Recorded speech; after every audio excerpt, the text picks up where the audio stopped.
Hello everybody. Today I can write the equation of a line using y minus y1 equals x minus x1. We are going to build directly off of what we did the past couple of days. So let's talk about what we need to know about parallel and perpendicular. We need to know that parallel lines have the same slope and perpendicular lines have negative reciprocal slopes. And to find the negative reciprocal, remember you flip it and negate it. That was yesterday's lesson, so make sure you completed that before you do this lesson. And that lesson built off of getting into slope-intercept form, getting into y equals mx plus b form, which is gonna come up here as well. So to make sure you know what you need to know about parallel and perpendicular, we have a song. Parallel and perpendicular slopes. Parallel has the same slope, perpendicular tone. Perpendicular lines have negative reciprocal slopes. Negative reciprocal slopes.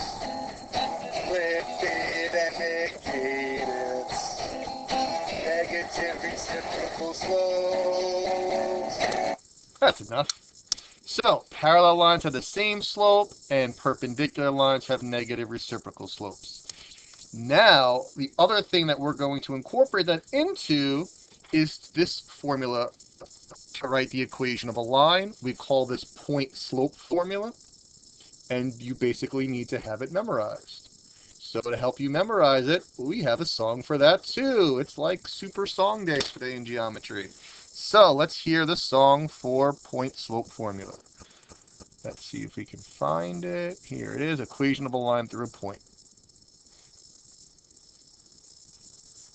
Y minus y1 equals m. X minus x1 might have to distribute n isolate y. Y minus y1 equals m. X minus x1 might have to distribute n isolate y. Yeah. So y minus y1 equals m. X minus x1. That's your point slope formula, and you might have to distribute and isolate y depending on the form that it wants it in. For today, we do not have to distribute and isolate y. We can just leave it as is. So, for all these questions, because it wants me to write the equation of a line, and it's giving me a point, we're going to use y minus y1 equals m. X minus x1. This is also very common for the SAT. It's a very commonly asked SAT question. There's not a ton of geometry on the SAT, but this is definitely something that is. So the point that it goes through, that's x1, y1, and then m is the slope. So if it's parallel to this line, well, the slope of this line is 2, so the slope of the line parallel to it, since parallel lines have the same slope, the slope of the line parallel to it must also be 2. So I'm going to write that off to the side here. This is where I'm going to list my actual values. X1 and Y1 are the coordinates of the point that it passes through. So X1 is 5 as 1, Y1 is 5. In this formula, y is y and x is x. They stay as y and x because an equation has an x and a y in it. So now I just substitute my values in. Minus in a formula means change the sign. So when it says minus x1 and minus y1, that's saying change the sign of x1 and y1. So since y1 is positive 5, I write y minus 5. M is 2. Since x1 is 1, I write x minus 1. And that's it. We're not going to worry about putting it into the other form today. We're just going to keep it in point slope form. And that's your answer.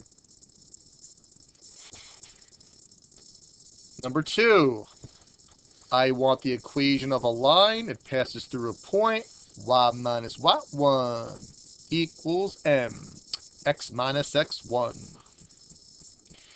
So it says that it is perpendicular to this line. Well, you need to know that perpendicular means it has a negative reciprocal slope.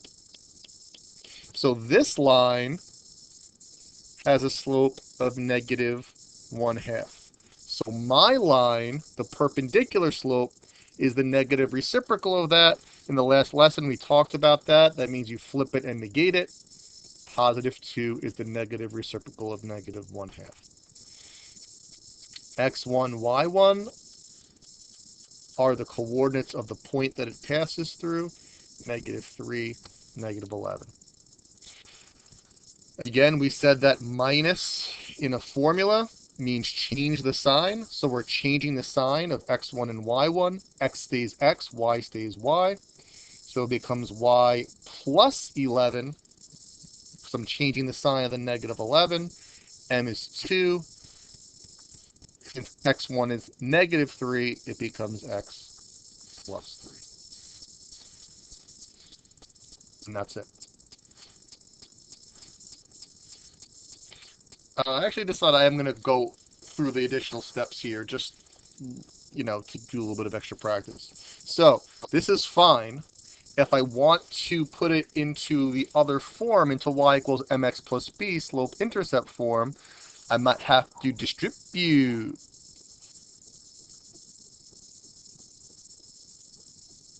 And isolate y. So either one of these is fine. If it's multiple choice, you might see either one there. I kind of changed my mind as I went through it. I looked back at the answer key, and on the answer key, I put everything back into slope-intercept form, so I figure I'll do that in the video as well. If I want to do that for number 1, I might have to distribute. And isolate y.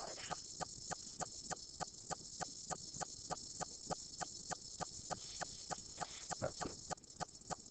Another thing just to talk about quick, when it says it's parallel to this line, all I care about is the slope. The y-intercept of this line is irrelevant because this isn't my line, it's just saying that it's parallel or perpendicular to that line. So that piece of information is irrelevant. That's it. There's nothing more to this, except, well, there's one little thing to it. Let's skip 3. Let's try 4. Let's have you do it mostly on your own. I see it wants the equation of a line passing through a point. Y minus y1 equals mx minus x1. It says that it's perpendicular. You need to know that perpendicular means negative reciprocal slopes. So I'm going to give you about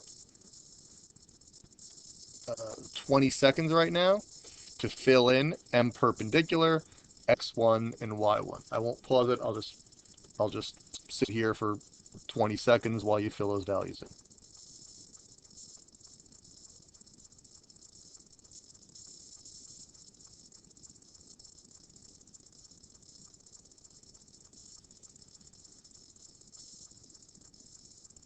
Okay, so the slope of this line is negative 1/3, which means the slope of the perpendicular line is a negative reciprocal of negative 1/3, which is 3. X1 and Y1 is 5 and 4. Now I'm going to pause again. I'm not going to pause the video. I'm going to hesitate. I'm just going to sit here for about 20 seconds. I want you to take these values and substitute it into this formula.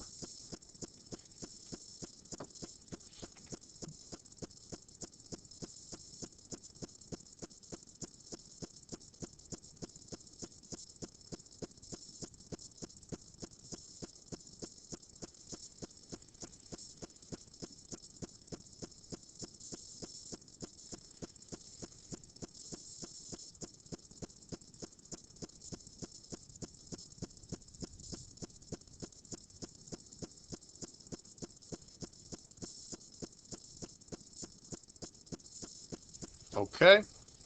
Remember, this minus means change the sign of x1 and y1. You're always changing the sign of x1 and y1. So since y1 is 4, it becomes y minus 4.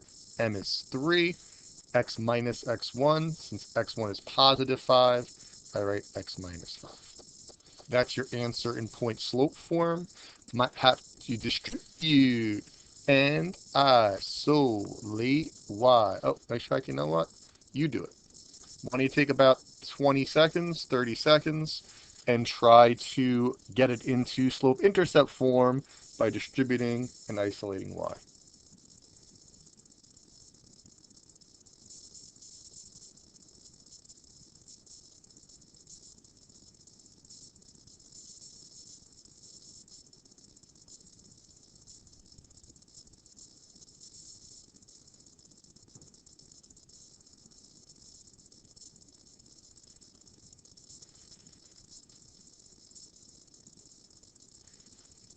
Okay, whoops.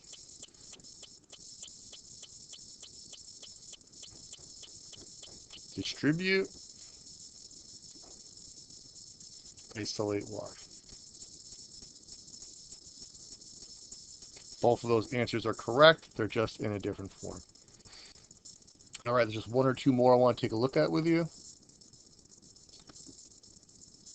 Let's jump right to one of the harder ones. Let's just go through one more. 7. Find the equation of the line. It wants the equation of a line. It's giving me a point. So y minus y1 equals m. X minus x1. Perpendicular. Well, again, we know that perpendicular has negative reciprocal slopes to this line. Well, what makes this question different than the ones on the front is that it's not in slope-intercept form, so I don't know the slope right now. So I'm going to have to get it into slope-intercept form, and this is what we did 2 lessons ago. So I'm going to subtract 3x,